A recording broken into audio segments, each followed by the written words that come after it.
Yo, poor communication is killing everything. Poor communication is killing everything. Yeah, man. I was listening to an interview and they dropped this statistic, right? This thing right here. Grammarly and Harris Poll research estimates US businesses lose 1.2 trillion annually to poor communication. Poor communication, not being able to effectively articulate your thoughts, not being able to effectively communicate an idea and for others to understand that idea clearly is costing US businesses 1.2 trillion annually according to Grammarly and a Harris Poll research. You know, when you think about becoming the quarterback of your mindset, there are five components: your beliefs, your experiences, your relationships, the stories you tell yourself, right? And how you view yourself. Effective communication, the stories you tell yourself. How many people to this day struggle with a poor mindset simply because they communicate poorly with themselves? If you're telling yourself bad stories, if you're telling yourself falsehoods, if you're telling yourself things that are leading you down a path that won't end well, where do you think your mindset is going? What type of mindset do you believe that you're adopting if you are not communicating with yourself well? Now, if these numbers are correct, right, that 1.2 trillion is lost due to poor communication, that's poor communication within organizations. That starts somewhere. Communication starts first with yourself. It's interesting when I have my kids do a project, or when they're doing a school project and they're writing something, one of the first things that I have them do before they come to me and, get help with the thing they've written, I ask, did you read it out loud to yourself? Did you read it out loud? Because it's interesting. A lot of times what we type or what we put on paper or what we put into the application sounds good as we type it or as we, write it.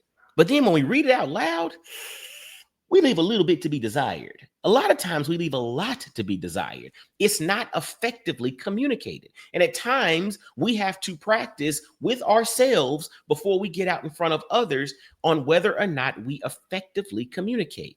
If you're speaking out loud in the mirror to yourself and you don't clearly get what you're saying to yourself, do you think others are going to get that? So this is why we have to prioritize effective communication. And we can't put it all on our communication with other people. It first starts with the stories we're telling ourselves. Are we being concise with the stories we tell ourselves? Are we working through how to effectively articulate ideas when we're by ourselves? Because if we can't do that by ourselves, how do we expect to do that on a stage? How do we expect to do that with a team of individuals? How do we expect to do that with a whole boardroom that has to get marching orders for what we're going to do next?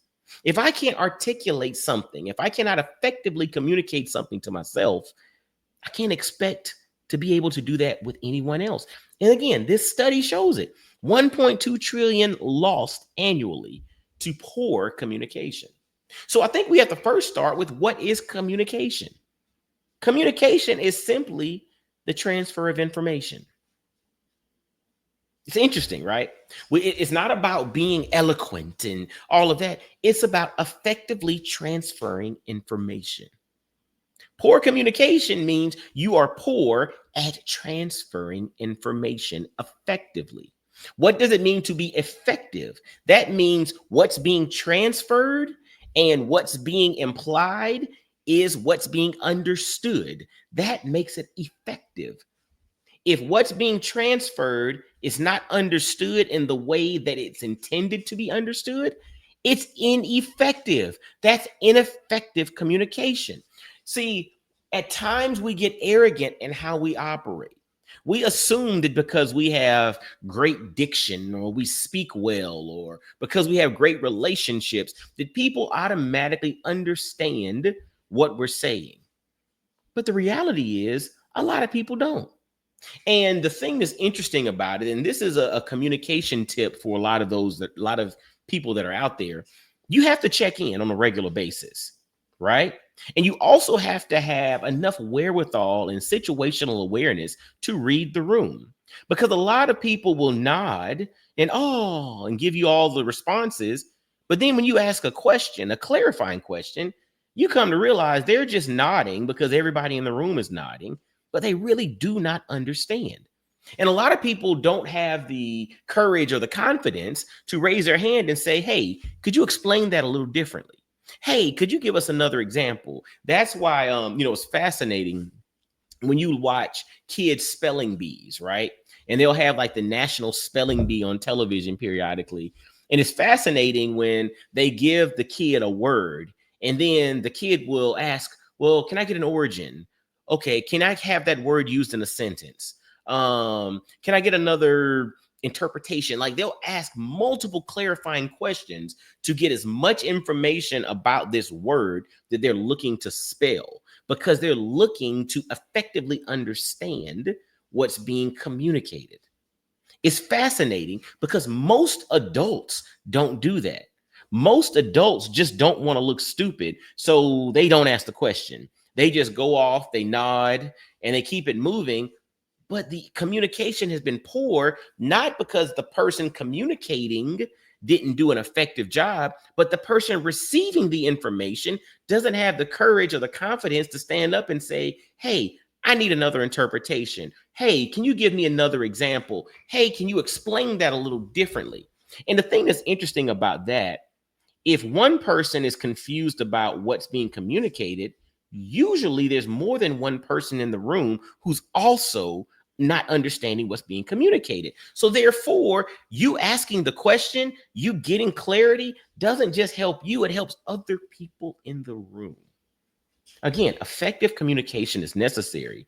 Effective communication with yourself is necessary for you to build a strong mindset. For you to become the quarterback of your mindset, you have to tell yourself stories that are solid. You have to tell yourself stories and give yourself references that are true. Otherwise, you're not effectively communicating with yourself and you're starting from a deficit. And it's interesting they use the example of businesses. I think about relationships. How many marriages fail simply due to poor communication?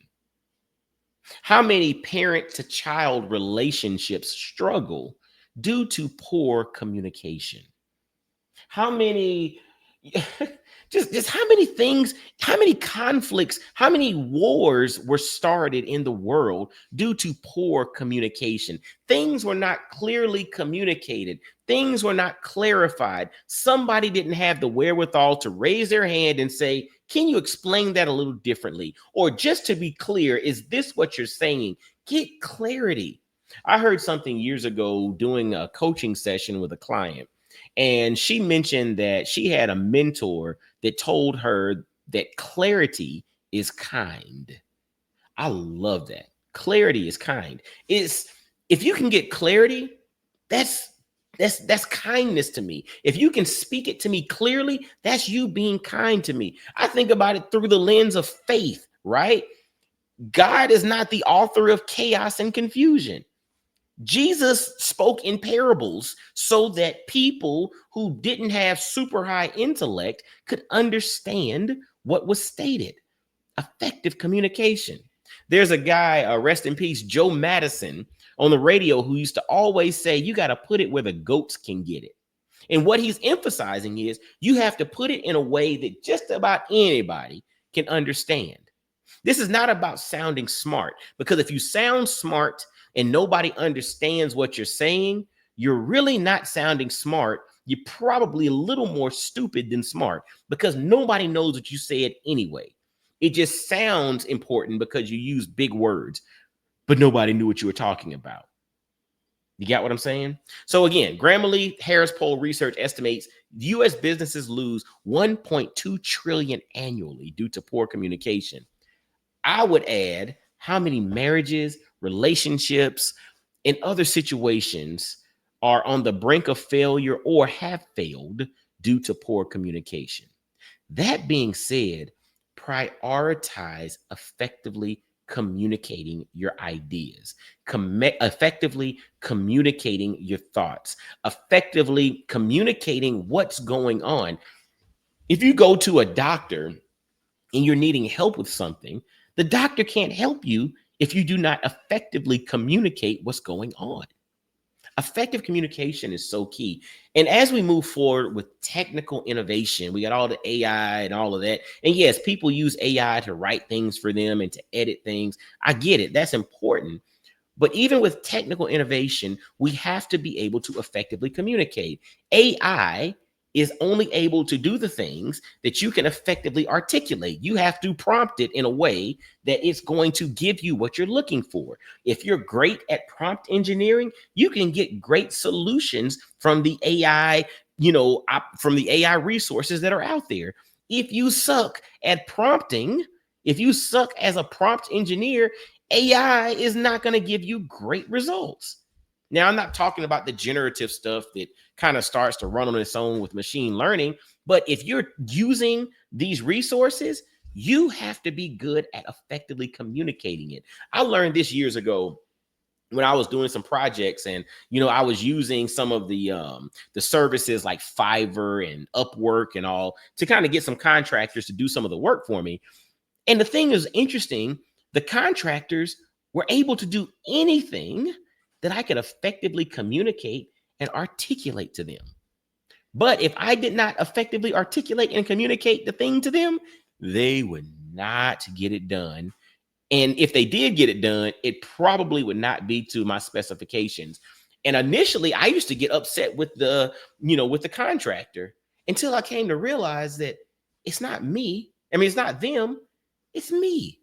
I was the one that was not effectively communicating the needs. So I just want this to sit with you all. And I want you to understand as you become and as you work towards becoming the quarterback of your mindset, realize effective communication is necessary. You must be able to articulate clearly and concisely your thoughts and your ideas. And if you can't do that with yourself, it's going to be hard for you to do that with other people. All right. Effective communication is key. Learn to communicate, practice communicating, and go do so at a very high level. Y'all be blessed, well, and wise. Make sure to like and subscribe to Coach Mike D. I'm here to help you become the quarterback of your mindset. Because if you're not going to quarterback your mindset, there's somebody sitting on the sideline ready to step in. And guess what? You don't know where they're going to take you. It's time for you to step up, be the quarterback of your mindset. Y'all be blessed, well, and wise. Have an amazing day.